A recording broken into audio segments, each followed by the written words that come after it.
For the first question, okay, temperature which is 5 Celsius below -2. So simply take -2 minus 5, then you will get -7.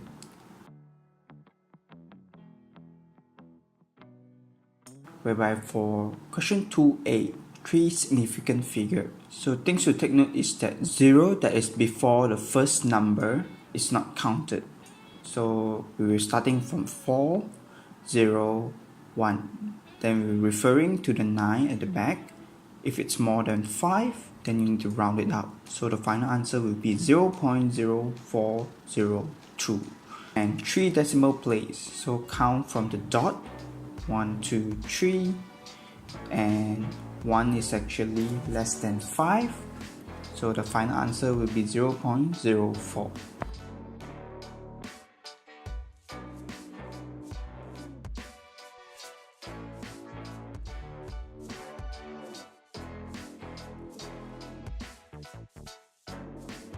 Question 3. Okay, simply change the Swiss francs into euro first by multiplying it with 0.905. Then you run the comparison. You will identify that the difference is 0.67.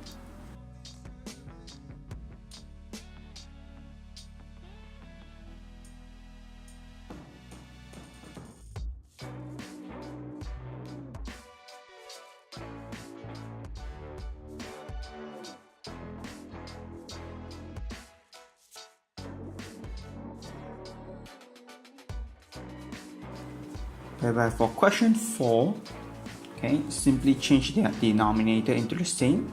Okay, so 2 you're required to multiply by 4, 1 you're required to multiply by 3.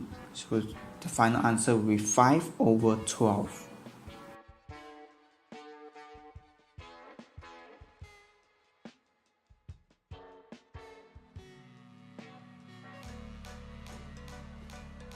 For the next question, 5 to the power of -3.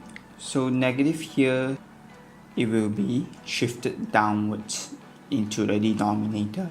So 1/5 to the power of 3 equals to 1/125. And standard form simply means you require to shift the dot to 4.56. So you shift it 3 times, so you times 10 to the power of -3.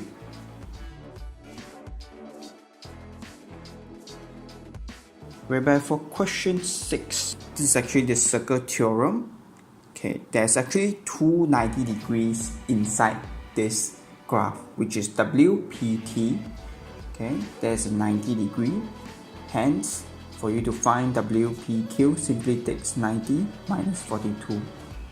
Okay, whereby for WQP, it is also 90 because the line WP crosses the center.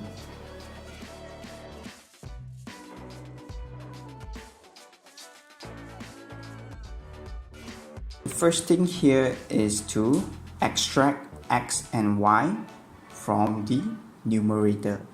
So you will get xy bracket x squared plus 2y squared over, okay, so for the bottom part, I rearrange it into xy bracket square. Okay, so cross it off with the one on top, the xy. Then you ended up with x squared plus 2y squared over xy.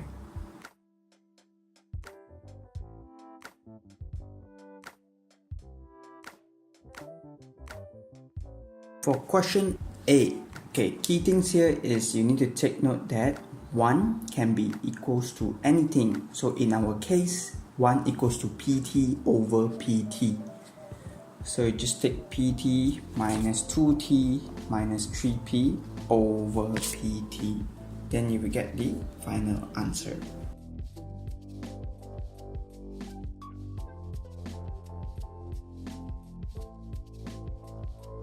So for question 9, okay, so this actually circle theorem again.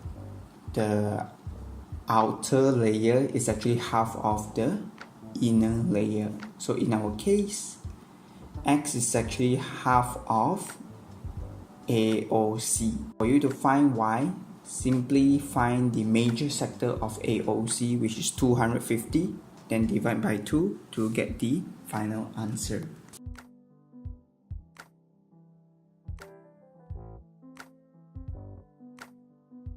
Question 10. Okay, I always like to rearrange first. So 36 is actually 6 to the power of 2. Okay, then I multiply half into it. Then I ended up with 6 to the power of 1 times x to the power of 8.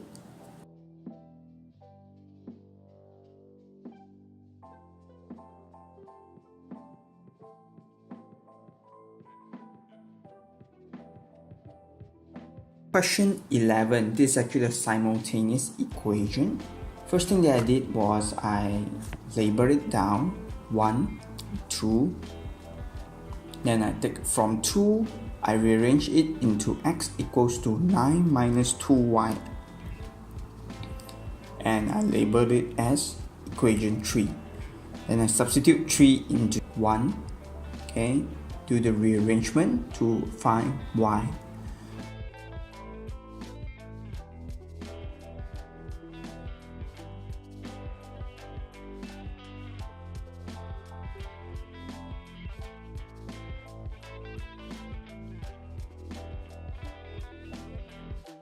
So after we have gotten y equals to 5, substitute it back into 3. So 9 minus 2 bracket 5. So the final result is actually negative 1.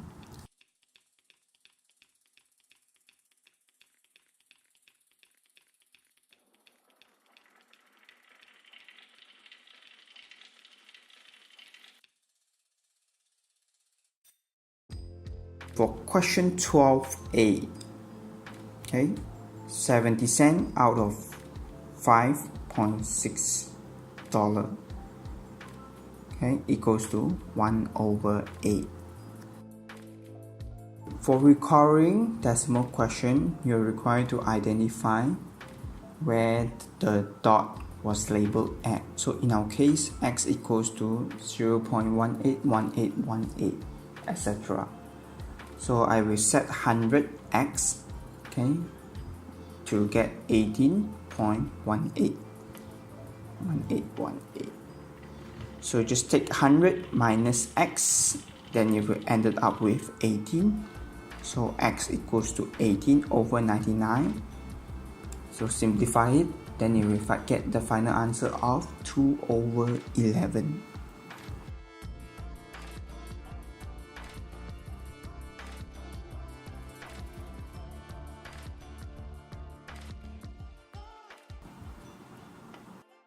Question 13.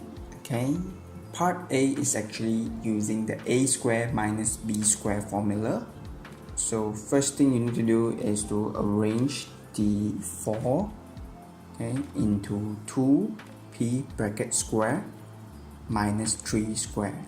So your final results will be 2p minus 3, 2p plus 3.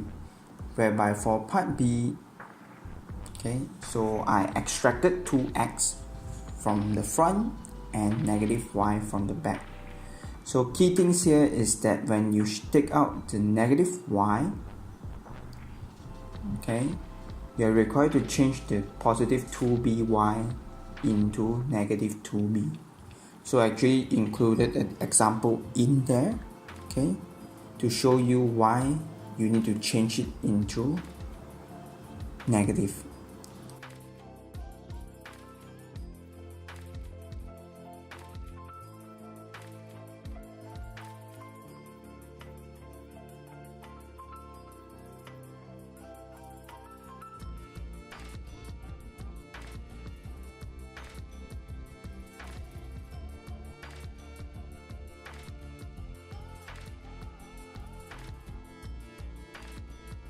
So for question 14, okay, keyword here is directly proportional. So y equals to k square root x plus 2.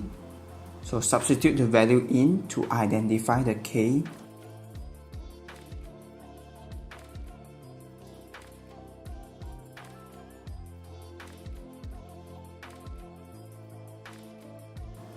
Okay, which is 2 over 3. Then key in the k into the formula and substitute x equals to 98 into it. So you ended up with 20 over 3 or 6, 2 over 3.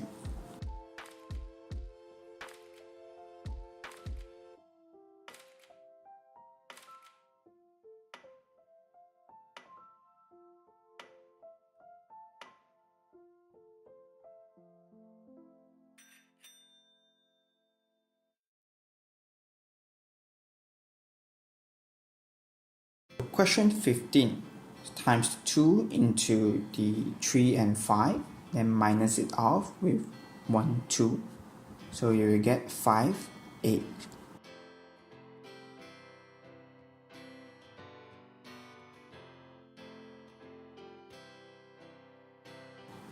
Okay, whereby for B, you take 1 times 2 plus 2 times 3.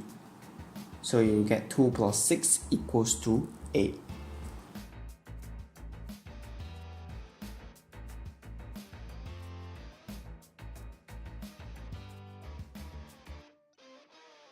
Question 16. The keyword here is later.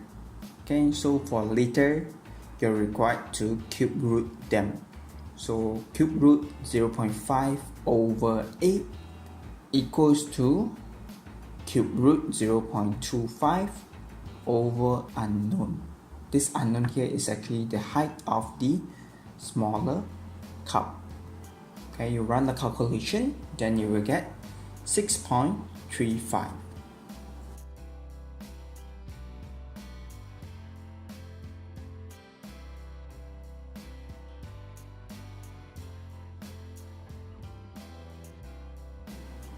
Okay, whereby for question 17, okay, the first thing you need to do is to draw a arc from the ruler 5 cm at the point B. So after you have drawn that, okay, construct a line that's equidistant from AB and BC. So basically, draw a line that cut ABC into half, okay, and identify the shaded region. So it says more than 5 cm from B and it is nearer to AB, so it will be the left hand side corner.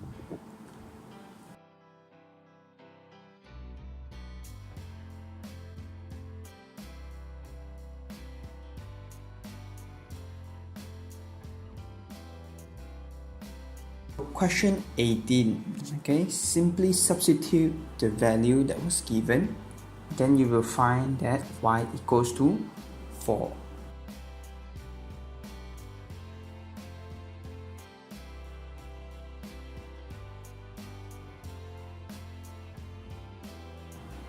So for question B, you do the rearrangement only. For you to get rid of the square, you are required to square root the y minus qr.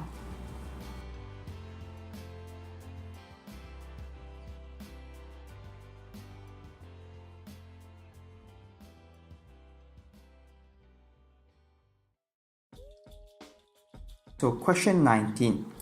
Okay, the first one is actually a linear sequence. So the constant difference is actually 6. Okay, and then for you to find the zero term, simply take 7 minus 6, which is 1. So your n term equation will actually be 6n plus 1. Okay.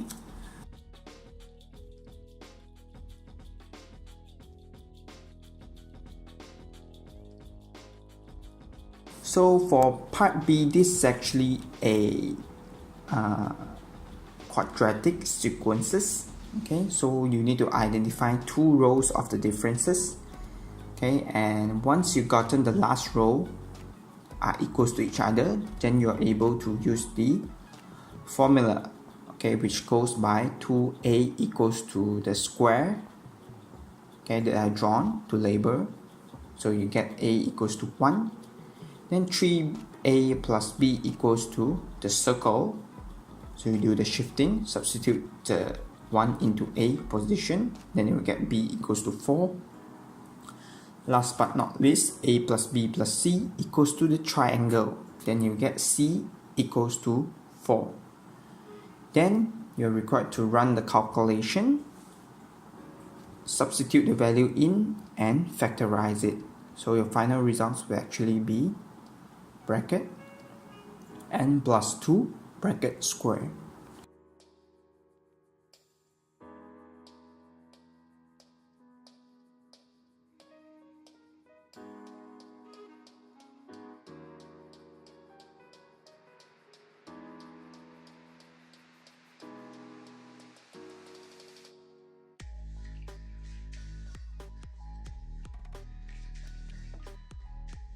So a train travels for m minutes at a speed of x meters per second. Okay, so the formulas will actually goes by x divided by 1000. Okay, the reason behind is your final results is required to be in kilometers.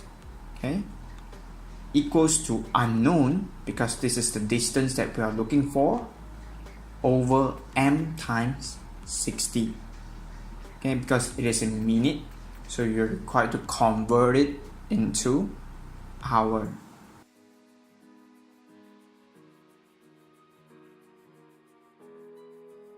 So for part B, simply substitute the value in, okay, to find the final results.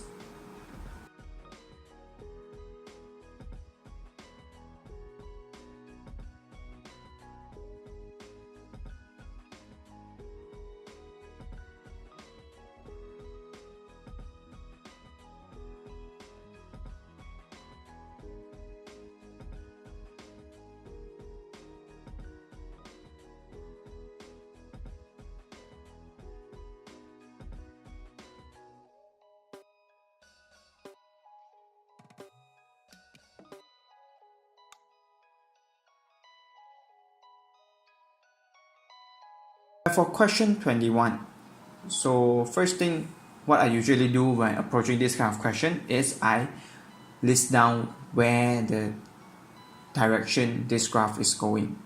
So for the first one, y is actually more than equals to 0 because it's towards the upper part, whereby for the next line is x more than equals to 1 because it is towards the left hand side.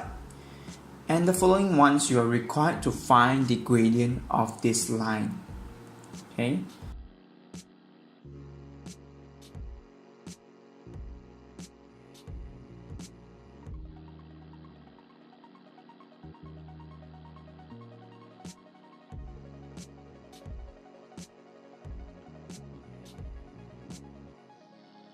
And the C, you can do like what I did. I substitute one of the coordinates into the formula after I gotten the gradient, or simply identify it from the graph because the intersection point will be equals to C. So y is actually less than equals to negative x plus 4.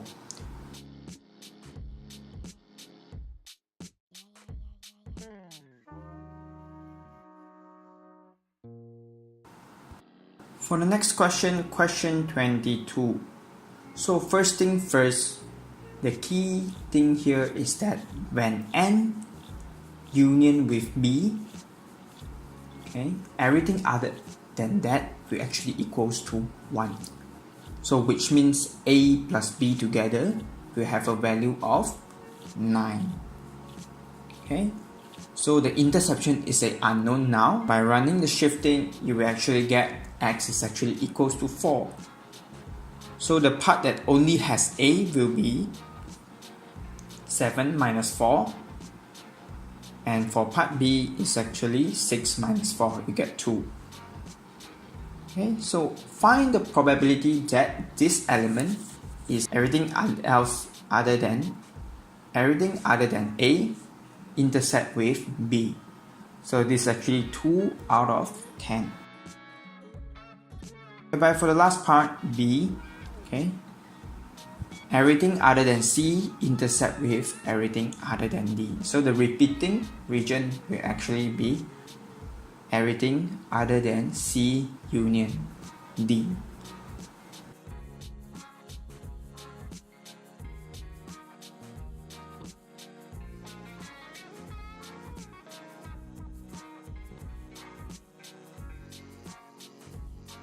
So question 23, you will be using negative b plus minus b squared minus 4ac over 2a. So when I do this kind of question, I like to label it down first.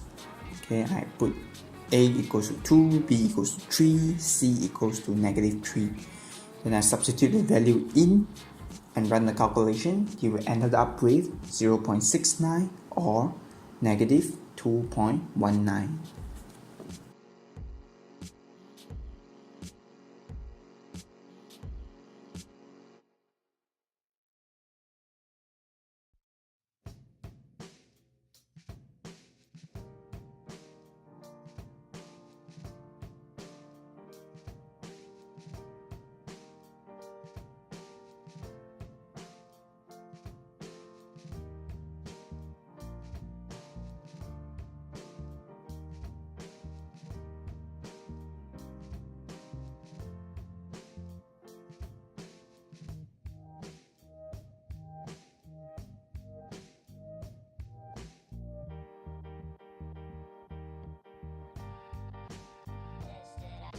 For question 24a, okay, calculate the length of the diagonal BS. So two things you are required to do here is, first you need to identify the base of the triangle, okay, which is DB. So for you to do that, simply run the Pythagoras theorem. 8 square plus 8 square, you will get 8 square root 2. So with that being said, now we can draw out the triangle that we are referring to, which is SDB. So SD is 8, DB is 8 square root 2. So you run the calculation again for Pythagoras theorem. Then you will get BS as 8 square root 3, or also can be written as 13.86.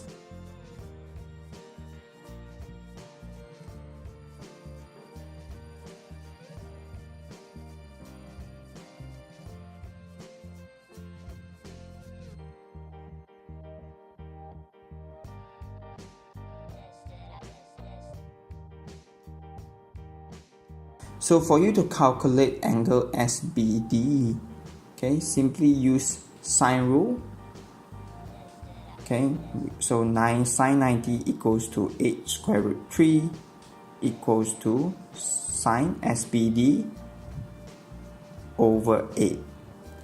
So you run the calculation, then you will get angle SBD as 35.26.